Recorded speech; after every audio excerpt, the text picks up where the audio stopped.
Bienvenue sur les news de Samir. Aujourd'hui, on va parler de la Martinique.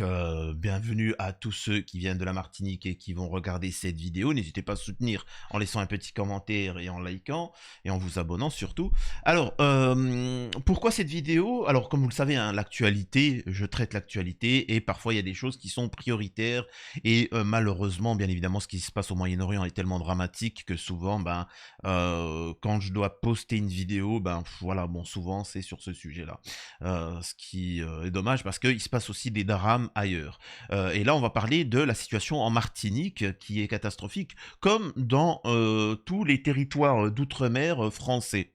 Donc, on va parler de la réalité de la problématique martiniquaise, comme guadeloupéenne, comme voilà, c'est très important de comprendre ce qu'il en est, parce que souvent je vois des médias nous expliquer que non, il n'y a pas eu de colonisation, non, il n'y a pas eu de ceci ou cela, non, il n'y a aucun problème, oui, ce sont juste des gens qui se plaignent pour rien. Voilà, donc on va vraiment aborder ce sujet, même si il faudrait vraiment beaucoup plus de temps pour rentrer en profondeur, mais voilà, en tout cas, la colère est légitime, c'est normal qu'ils se plaignent. Si on avait des sociétés... alors, au-delà du fait que, est-ce qu'ils doivent être autonomes, indépendants, c'est pas à moi de le dire. Ça, comme je vous l'ai dit, moi, ça, ça à eux-mêmes d'en parler. Mais en tout cas, si c'est rattaché à la France, quand il y a... Alors je sais, hein, malgré que je peux paraître très dur, moi, dans mes propos, si je disais, si je pouvais gérer une société, un pays, quoi, je parle, bien évidemment, contre les pédos, contre les gens mauvais, je serais très sévère, mais contre la population, bien évidemment, que il faut avoir un rôle paternel. Hein, et maternel. Maintenant, moi, je vois des gens qui sont pas contents. C'est simple. Hein.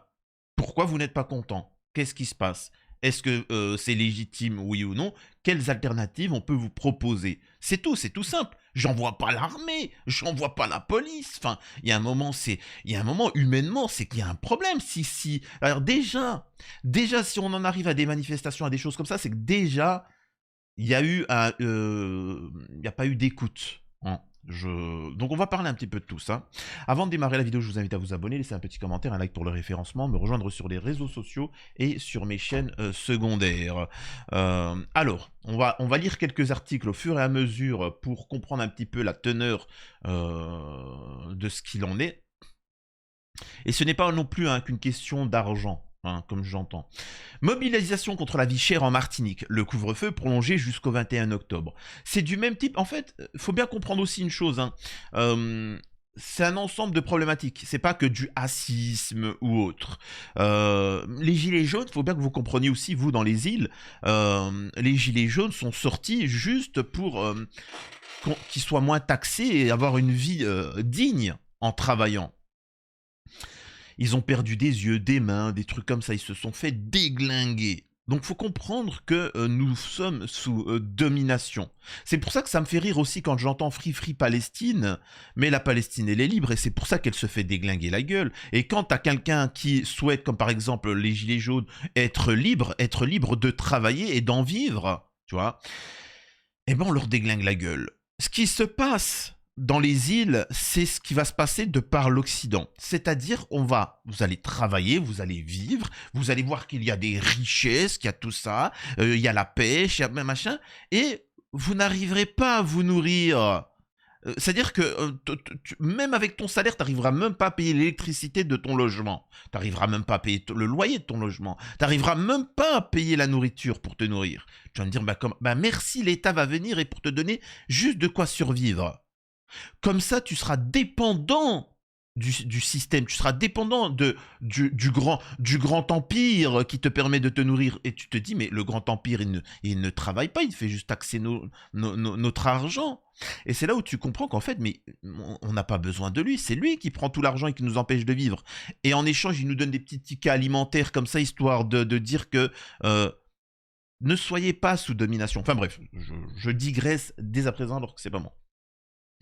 Malgré un retour au calme ces dernières nuits, le couvre-feu a été prolongé jusqu'au 21 octobre en Martinique. Les négociations avancent, mais le mouvement contre la vie chère n'entend pas relâcher la pression. À Rivière-Salée, en Martinique, lundi 14 octobre, les encombrants calcinés sont enlevés pour rétablir la circulation. Des barrages dégagés, mais reconstruits juste après les manifestants. En Martinique, les négociations avancent, mais les mouvements contre la vie chère ne veulent pas relâcher la pression. Une opération escargot était prévue mardi matin, après les destructions et les pillages de la semaine passée. Les dernières nuits ont été calmes, mais le couvre-feu interdisant de circuler de 21h à 5h du matin ont été prolongés, etc. Des annulations de séjours touristiques, des services essentiels pour les Martiniquais comme une pharmacie sont dévastés. Au total, il y a plus de 75 millions d'euros de dégâts selon un bilan très provisoire, voilà, etc. Je découvre en même temps que vous l'article et je vois que ça s'arrête là.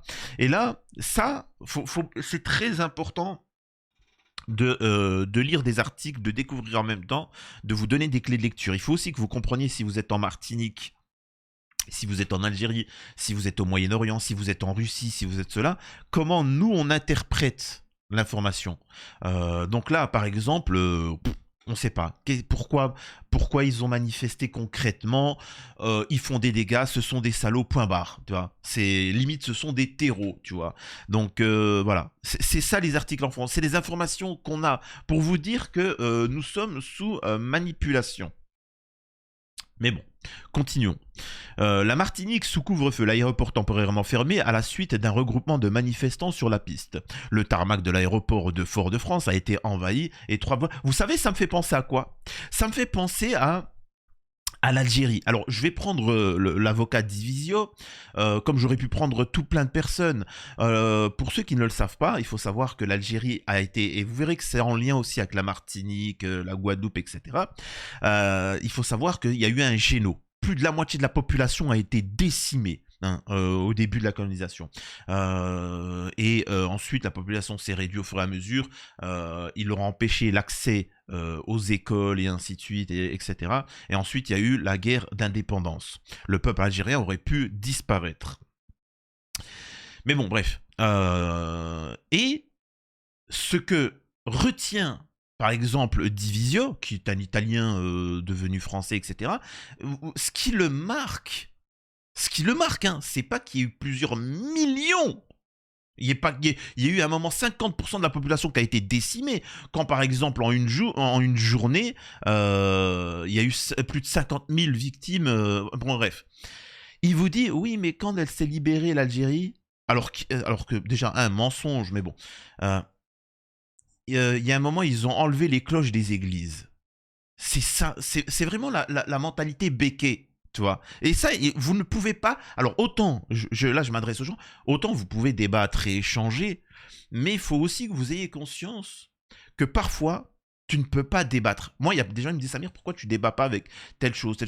Parce qu'en fait, ça ne sert à rien. Un débat, c'est parce que la personne est ouverte. Je m'intéresse à ce sujet-là, je veux bien savoir ce qu'il en est, mais j'ai un doute, est-ce qu'on peut échanger pour voir ton positionnement? Mais si le mec, il reste bloqué sur le machin, qu'est-ce que tu veux que je te dise? Il y a un moment, il faut arrêter de discuter. Donc, pour eux, c'est une cloche. Le mec, qu'on a enlevé une cloche pour la rénover, pour lui, ça vaut des millions d'Algériens morts. Et c'est la même chose. C'est-à-dire qu'il faut bien que vous compreniez, s'en fout. C'est-à-dire que vous êtes des sous-humains pour ces gens-là. Il faut bien comprendre. Donc, une fois que tu as compris ça, tu comprends que tu ne peux pas forcément tout le temps discuter. On va lire cet article-là. La situation restait tendue vendredi 11 octobre à la Martinique, malgré l'instauration d'un couvre-feu nocturne sur fond de protestations contre la vie chère depuis septembre. Toute la nuit, les forces de l'ordre ont tenté de contenir les émeutiers qui ont érigé des dizaines de... Alors moi, par exemple, hein, demain, j'étais le représentant de la Martinique ou de France, je dis hop, attendez, je vais pas me casser la tête à payer des policiers, faire des machins ou des trucs comme ça, ou appeler à réparer les destructions. Faites rien, on discute, tu vois. Les destructions, il y a eu des destructions, ils disent en plusieurs millions. D'accord, je veux bien. Est-ce que si j'avais discuté avec ces gens-là,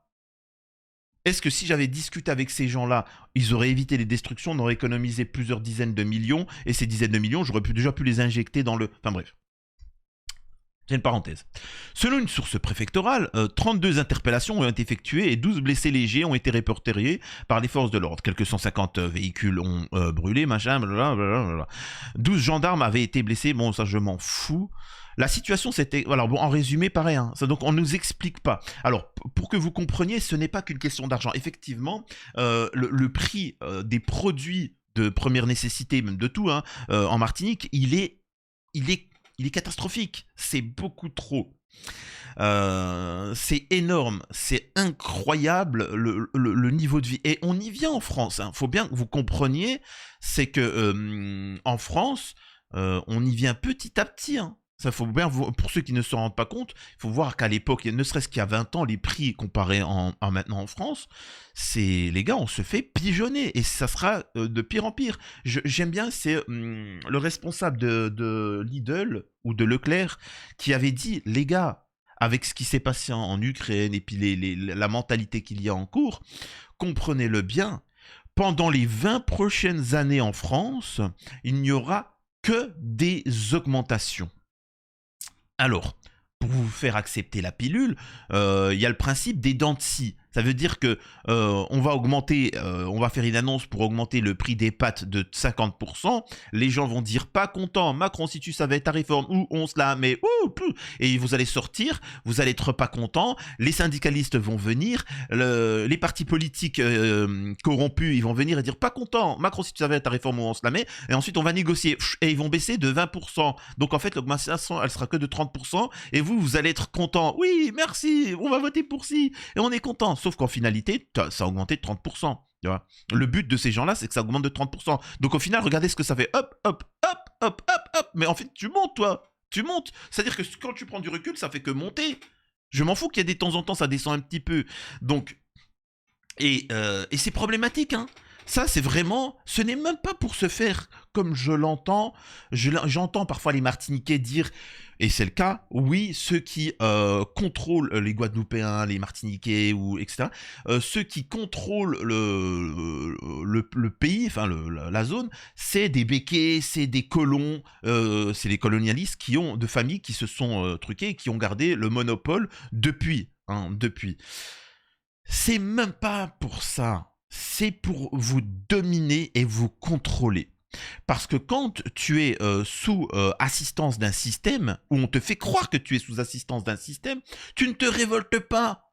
Là, tu te révoltes parce que tu considères que c'est injuste, mais tes descendants qui considéreront ces gens comme des dieux et que sans eux, oh merci de me nourrir, ville manante, tu vois, qui te donne du pain et grâce à ça tu peux survivre, eh ben tu vas pas te révolter. Comment tu ferais pour te révolter, sachant que c'est eux qui te donnent à manger, malgré ton travail? Vous voyez en quoi c'est vicieux? Parce que si c'était juste économique, il faut bien comprendre une chose. Il faudrait que je fasse une vidéo sur le Japon. Moi qui ai vécu un temps au Japon, tu gagnes beaucoup d'argent. Et tout coûte pas cher. J'aime bien les gens qui me disent ça coûte cher. Menteur, le Japon c'est pas cher. À Tokyo, j'ai squatté Tokyo. Les gars, c'est pas cher. La nourriture, c'est pas cher. Les restaurants, c'est pas cher. Vous allez me dire quoi? Un pays où on gagne beaucoup et tout est pas cher? Oui, et vous savez, ça fait quoi? Eh ben, ça fait que tu vas au restaurant. Tu vas souvent au restaurant. Allez, je t'invite. Vous allez beaucoup, vous, au restaurant? Je parle pas de petits fast-food, hein. Je parle vraiment de restaurant. Là-bas, le restaurant, là où tu en aurais pour 50 balles en France, au Japon, c'est 7 euros, 8 euros. Vos prix que vous achetez pour des fast-food, là, des petits casse-croûtes, au Japon, tu te payes un bon restaurant. Et donc, en fait, qu'est-ce qui se passe? Eh ben, la vie, elle est heureuse. Eh ben, en fait, souvent, tu fais tes courses, mais aussi, tu te fais plaisir. Tu vas au restaurant, tu vas au cinéma, tu achètes des trucs. Et puis, tu penses acheter une nouvelle voiture. Et puis, tu penses acheter des trucs. Et puis, tu vas acheter des vêtements. Tu te fais plaisir, hein. Tu vois, tu fais pas le crevard. Et en fait, tu fais tourner l'économie. Tu fais tourner l'économie, ça rapporte et tout le monde est content. Ça crée de l'emploi et ainsi de suite. Alors que quand les prix sont chers, tu ne fais pas tourner l'économie, tu ne te fais pas plaisir. Donc ça crée moins d'emplois et ainsi de suite. Mais ça crée un système de domination. Bref. Et donc, encore une fois, ce qu'il faut bien comprendre aussi, c'est que souvent aussi j'ai entendu dans les médias, parce que... alors, il faut savoir, regardez. Une figure de la protestation contre la vie chère condamnée à 7 mois. 7 mois.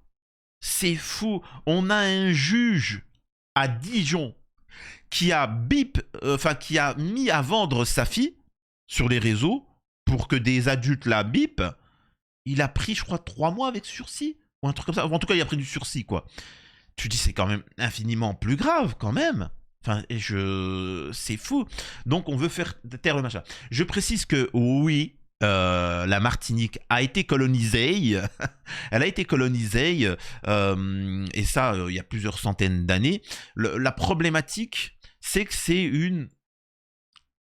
Je vais pas être dur, je vais pas être dur ou trop méchant ou autre. C'est un petit peu du même type que, quoique, que les États-Unis avec les Indiens d'Amérique. Les Indiens d'Amérique, il y en a encore qui existent. Il y a des descendants d'Indiens d'Amérique. Hein. Il y en a même pas mal, mais comparé aux populations colonisatrices, c'est fini. Ils sont en surnombre.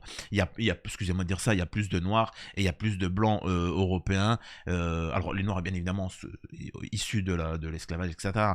Mais ils sont en surnombre comparé aux populations de base, au point où ils n'ont plus aucun poids. Et bien c'est un petit peu à l'heure actuelle la même chose dans ces îles-là, où ben, il faut savoir que déjà les premiers habitants se sont fait déglinguer. Hein. Ce qu'ils voulaient faire en Algérie, c'est-à-dire que quand les Français, etc. sont arrivés, ils les ont vraiment vilipendé, mais à 90%. C'était violent. Ensuite, ils ont fait venir des Slaves noirs pour travailler, pour les esclavagiser, comme d'habitude, hein, etc. Donc en fait, il faut savoir que là, les descendants de ces îles-là sont un mix de Slaves, aussi d'Algériens. Voilà, parce que les Algériens qui s'opposaient, on les envoyait dans ces îles, etc. On les séparait. Enfin bref, et donc ça a fait ces populations-là. Et il y a toujours eu une sorte d'apartheid, c'est-à-dire que ces gens-là étaient, entre guillemets, la basse population, et nous avions les colons qui, avec la force, prenaient toutes les richesses du secteur-là. Il faut aussi comprendre que pourquoi la France refuse de décoloniser ces endroits-là, c'est qu'il y a un intérêt certes économique puissant, les gars. Il y a la mer, hein. La mer, la poiscaille, les trucs, c'est un truc incroyable. Hein. Il y a énormément de richesses dans ces zones-là. Mais au-delà de ça, c'est aussi la mer. Il faut bien comprendre que dans le droit international, quand tu as une terre, tu as, si je me trompe pas, c'est pas 200 km. Alors ça dépend s'il n'y a pas de, comment on appelle ça, de territoire avoisinant, mais tu peux avoir 200 km autour de toi et on considère que ces eaux, ce ne sont pas les eaux internationales, ce sont les tiennes. Et donc ça permet à la France, que ce soit en Martinique, pour la nouvelle... je me rappelle plus le terme. Pour les Kanaks, etc. Ça permet d'avoir ces zones-là, ce qui veut dire que l'armée française a accès à ces zones-là, et ça veut dire que la France, s'il y a un souci, ils ont... Donc voilà, donc il y a des intérêts aussi au niveau de l'armée. Hein. On finance énormément l'armée, c'est pas quelque chose qui rapporte en premier lieu, et donc déjà de base, pour servir cette zone-là, l'armée française devrait déjà dédommager les individus. Donc voilà, c'est pour ça aussi qu'ils ne voudront jamais laisser la Nouvelle-Guinée indépendante, la Martinique ou ceci ou cela. Encore une fois, moi, c'est pas à moi de décider. C'est ça. Hein. Moi, je peux avoir mon avis, mais ce n'est pas à moi de décider ça. Ces gens-là de décider ce qu'ils veulent parce qu'ils sont libres. Voilà, c'est leur territoire. Donc bref, et justement, bon, les prix sont chers et ils se révoltent et à voir. Et moi, il y a une vidéo qui est très intéressante et que j'aimerais vous partager, c'est celle-là. C'est-à-dire qu'il y en a un qui en a marre de justement cette colonisation et qui s'exprime. Alors, écoutez ça, c'est juste exceptionnel. Et n'inversez pas les rôles. Et ça fait de la peine parce que le gendarme, on voit que il est décontenancé et que c'est des arguments factuels. Vous savez, des arguments de poids. Voilà. quand tu subis une injustice, aucun argument peut lui tomber dessus. Alors, si t'es honnête, tu la fermes. Si t'es malhonnête, tu bégayes. C'est tout. Par exemple, je vous l'ai dit, Divisio, il t'explique que je m'en balais qu'il y ait eu des millions d'Algériens qui ont été vilipendés tant que on n'enlève pas une cloche de l'église. Quand tu lui dis, mais c'est chaud quand même, pour un pseudo-catholique, des millions d'êtres humains, et sache qu'il y a eu des chrétiens, tu vois. Il y a eu des chrétiens aussi qui ont soutenu leur pays, l'Algérie, qui truqué. Donc, qu'est-ce que tu as à dire? Il n'y a rien. Il n'y a rien, parce que la vérité, elle est là. Et là, on a un... alors, je ne sais pas si c'est un Guadeloupéen, apparemment, je crois que c'est en Guadeloupe, qui s'exprime et face à un gendarme envoyé pour mater comment on appelle ça? Le méchant... allez, je vais pas... Voilà. Attendez, hop, je vais augmenter le son, excusez-moi. Donc, t'as la justice qui veut tomber sur des gens qui sont dans leur territoire. Mais moi, j'ai rien à vous dire, moi. J'ai strictement rien à vous dire. Eh bien, moi, voilà, fait de l'histoire. Voilà. J'ai un collègue qui me veut À Capesterre, je n'ai rien à dire à ce monsieur, je n'ai pas à le fréquenter. Ok. Et déjà, vous êtes, pour moi, personnellement, moi, je vous dis, les forces d'occupation, pour moi, vous n'avez rien à me demander. Ok. Vous n'avez strictement rien à me demander, les forces d'occupation. Donc, vous rentrez chez vous et vous me laissez tranquille. Et là, s'il vous plaît, je sais que je coupe la parole, enfin, je coupe les vidéos souvent. Là, c'est factuel. Il y a un moment, je n'ai rien à te dire, mec. Le mec en là-bas, c'est un colon. Il n'y a pas ton système, je m'en balais. Ta feuille de papier qui me dit « Je suis issu de cette terre, tu es un colon et toi tu fais partie des forces de ces colons pour nous mater. Tu n'as pas de dignité, rentre chez toi. » Est-ce que toi, tu aimerais que je vienne chez toi et que j'enlève le drapeau français et que je dis à partir de maintenant, c'est mon pays? Est-ce que tu accepterais? Non, on ne le fait pas. Mais c'est comme ça. Mais j'ai envie de dire aux Martiniquais, aux Guadeloupéens et à tout le monde, c'est la mentalité occidentale. Je me suis fait tomber dessus parce qu'il faut savoir que c'est fou en France, et il y en a plein, de gauche surtout, par exemple, tous, qui tombent par exemple sur les Japonais. Ils tombent sur les Japonais et le Danemark et les Danois parce que ces gens-là chassent des dauphins et des baleines. Parce qu'ils ont toujours vécu comme ça. Hein. C'est des territoires qui vivent de la pêche.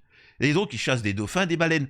Mais en Occident, les baleines, les dauphins, c'est des poupées. C'est des poupées. Quand t'es petit, t'offres des petites poupées de dauphins. Wouh, wouh. Eh, mais c'est pourquoi? Et donc, ils veulent menacer le Japon et trucs parce qu'ils chassent le dauphin. Mais le Japon, jamais ils sont venus, ils ont dit aux Français, mais pourquoi vous mangez du bœuf? Nous, il n'y a pas de bœuf chez nous, enfin c'est rare. Pourquoi vous mangez du bœuf? C'est pas bien. Non, il se permettrait jamais de dire ça. Un Indien, pour lui, une vache, c'est sacré. Il va jamais te dire aux Français, arrêtez de manger des vaches. Mais l'occidental, lui, il impose. Tu vois, c'est complètement fou. Incroyable. Excusez-moi, allez, je vous laisse cet échange magnifique. C'est ce que j'ai dit, ok? Et si vous n'êtes pas content, vous faites ce que vous avez à en faire, ok? Je refuse de venir dans votre convocation parce que je n'ai rien à voir avec vous, ok? Mais je vous ai pas demandé. Et la liberté d'expression, vous allez empêcher personne de parler ici aux Antilles, ok? Ce que vous êtes en train de faire en Martinique, on en a marre, ok? Vous êtes en train de harceler les gens à travers la planète. On est fatigué de vous. Jusqu'à Kanaki, les gens sont fatigués avec vous. Alors vous savez une chose, c'est soit on le prend cool, ou soit si vous voulez la guerre, vous l'aurez. Et je le répète, vous n'êtes... Et souvent, je rigole, et puis l'homme blanc, en occidental, souvent le droitard, il a peur, parce que c'est un petit peu comme ça, il va se victimiser, c'est malheureux, mais là, ceux qui m'écoutent, vous vivez en France, je vous dis ce qui va se passer dans l'avenir. Il le dit, vous avez foutu le bordel partout sur Terre. En Amérique du Nord, en Amérique du Sud, en Afrique, en Océanie, en Asie. Sauf que petit à petit, l'hégémonie occidentale s'effondre. C'est pas grave, sauf que vous refusez de lâcher prise, en tout cas nos systèmes. Hein. Et les gars, les Chinois, les Russes, ils vont vous déglinguer. C'est eux les pouvoirs.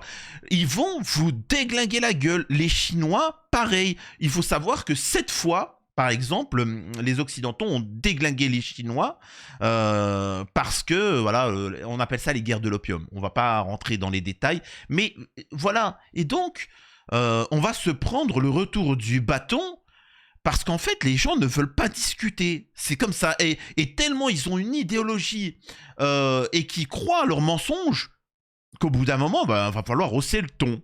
Tu vois, va falloir hausser le ton alors qu'on pourrait discuter. C'est juste ce qu'on demande. C'est ce qu'il dit le mec. Hein. Il dit, mais est-ce qu'on peut discuter? Vous voulez pas discuter? D'accord. Mais juste une chose. Le moment où ça va se retourner, ne demandez pas à discuter. Ne demandez pas à discuter. Et moi, ça, c'est quelque chose que je dénonce. Hein. Je suis pour qu'on discute. Je suis pour qu'on vive tous bien. Je vous l'ai toujours dit. Moi, je suis pour qu'en France, on vit correctement, mais que de par le monde. Je peux pas, moi, me sentir bien si je sais qu'il y a des gens qui sont en difficulté. Moi, je peux pas me sentir là correctement quand je sais qu'il y a un Martiniquais, il y a un Guadeloupéen qui est pas bien. Je me dis, mais pourquoi il est pas bien? Mais qu'est-ce qu'on peut arranger la chose? Je me dis pas, faut le déglinguer, il se prend pour qui pour l'ouvrir? Enfin, je sais pas, humainement, il y a plus de cœur. Vous avez plus de cœur. Alors que vous, là, il y a plus de cœur. C'est quand même fou, ça. Je sais pas, moi, j'entends quelqu'un qui hausse le ton, je me dis, c'est quoi? Qu'est-ce qu'il a dans le cœur qui fait qu'il est triste? Qu'est-ce que je peux faire pour l'aider? Chose. C'est soit on le prend cool, ou soit si vous voulez la guerre, vous l'aurez. Parce qu'on n'est pas des enfants de cœur, nous. On n'est pas des enfants de cœur du tout. Il n'y a aucune menace. Ok? Vous avez vu le pauvre gendarme français qui vous dit c'est des menaces. Les gars, c'est pas des menaces. Vraiment, il faut bien comprendre que dans ces îles, c'est pas la France. Hein. C'est pas les petits gars de quartier que tu connais, hein, qui est en survêt et qui dit voilà la police, la police. Oh, les mecs, ils sont presque tous armés et ils sont chauds, tu vois. Ils sont chauds. C'est juste qu'ils ont toujours pas pris la décision d'agir, on va dire ça comme ça. Mais c'est vrai, attention, hein, c'est pas. On n'a aucune menace qu'on dit. On parle de notre bouche. Ok? On dit ce qui se passe. C'est vous qui menacez les gens. Ok? C'est vous qui menacez les gens partout sur cette planète. C'est vous qui empêchez les gens de vivre. Vous empêchez les gens de vivre. Ok? Vous empêchez les gens de vivre en Kanaki. Ok? Vous emmerdez les gens en Kanaki. Vous envoyez les forces de l'ordre parce que les gens réclament simplement des droits en Martinique et vous trouvez ça normal? Et vous venez devant chez moi pour me demander des convocations. Il y a un monsieur qui a essayé d'enlever un enfant à Bastère. Il est où ce gars-là? Ok? Il y a une sœur que vous avez assassiné son frère, monsieur Roni. Ok? À Goyave. Lui là, il est où votre collègue? Vous ne connaissez jamais rien du tout qui vous concerne. Par contre, vous venez emmerder les gens pour demander des convocations parce que mon collègue à Capester, je suis très calme, je suis sur ma propriété. J'en ai assez que vous me harceliez. Bonne soirée, monsieur. Arrêtez de me harceler, c'est tout. Bon, Ok? Voilà. Arrêtez de me harceler. Je fais ce que je veux, je suis chez moi, je suis en Guadeloupe. Je peux vous assurer d'une chose. Vous voyez là le petit gendarme blanc là qui est truc. Au fond de son cœur, écoutez-moi bien ce que je vais dire. Hein. Au fond de son cœur, il est totalement d'accord avec les propos du mec. Il est totalement d'accord avec les propos du mec, mais il a une hiérarchie, il y a la France, il y a un machin, mais je pense qu'il est sincèrement d'accord avec ces propos-là. Et que s'il n'y avait pas le gilet ou autre, etc., qui se rencontraient, machin, je pense qu'il lui serrait la main et lui dirait « T'as raison. » Vraiment. Je suis chez moi, je suis en Guadeloupe. Ok? Personne ne va me dire ce que j'ai à faire. Vous ne payez pas le loyer avec moi. Tu payes aucun loyer avec moi. La voiture dans laquelle tu roules, c'est mes impôts qui le payent. Ok? Tu fais le malin avec les impôts de la voiture. Ok? Donc reste calme. Ouais, ouais. Rentrez chez vous. Quand vous levez voiture pour un moment, quand vous faites magie d'après, et vous tournez pas sur mon terrain. Vous ne tournez pas sur mon terrain. Ou pas tourner dans le terrain, moi. Ou pas tourner dans le terrain, moi. Tournez plus bas. Tournez plus bas. Ça, c'est mon terrain. Tout ça, c'est à moi. Tournez plus bas. Comprenez? Mais c'est qui ce mec? Mais retrouvez-le moi que je l'interview. Il faut rien leur laisser. Tu tournes pas sur mon terrain pour faire demi-tour. Il leur a rien laissé. Et c'est comme ça. C'est comme ça, il faut rien leur laisser à ces gens-là, c'est juste exceptionnel. Donc voilà un petit peu ce qu'il en est. Au-delà de ça, il y a une colère et il faut l'écouter. Il faut l'écouter, il faut pas venir essayer de faire taire ces gens-là. Écoutons-les. Souvent, par exemple, à l'étranger, en Allemagne, au Japon, les choses comme ça, ils se moquent de nous, des Français, en disant tout le temps grève, tout le temps conflit, etc. Parce que c'est pas la même mentalité. Il faut bien comprendre qu'en Allemagne, par exemple, avant toute décision, il y a une convocation des partis, on essaie de négocier. Oh, vraiment, pour que on en arrive à une manifestation, des grèves, tout ça, c'est vraiment le dernier truc. En France, c'est je prends une décision et on y va, on va au conflit directement. Et ensuite, t'as les gens, le peuple qui vont au conflit, et c'est qui va tenir le plus fort gagnera, on va dire ça comme ça. C'est conflictuel. Le français est conflictuel. Il part déjà dans la base du conflit. tu vois, et pas dans la discussion. Et c'est ça qui est problématique. Bon, en tout cas, force, j'espère que ça a permis de vous éclaircir un petit peu sur la situation. Et voilà, tout simplement. À la prochaine, prenez soin de vous sur les news de Samir.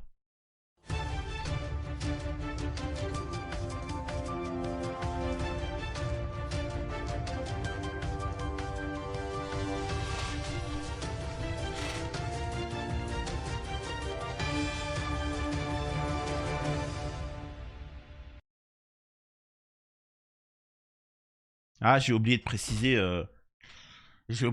si vraiment il y avait des gens qui étaient chauds pour participer, pour nous expliquer en détail la vie des Martiniquais, qu'est-ce qui se passe et ainsi de suite. Mais concrètement, s'il y a des gens de là-bas, n'hésitez pas à transmettre le message et je serai ravi de relayer l'info.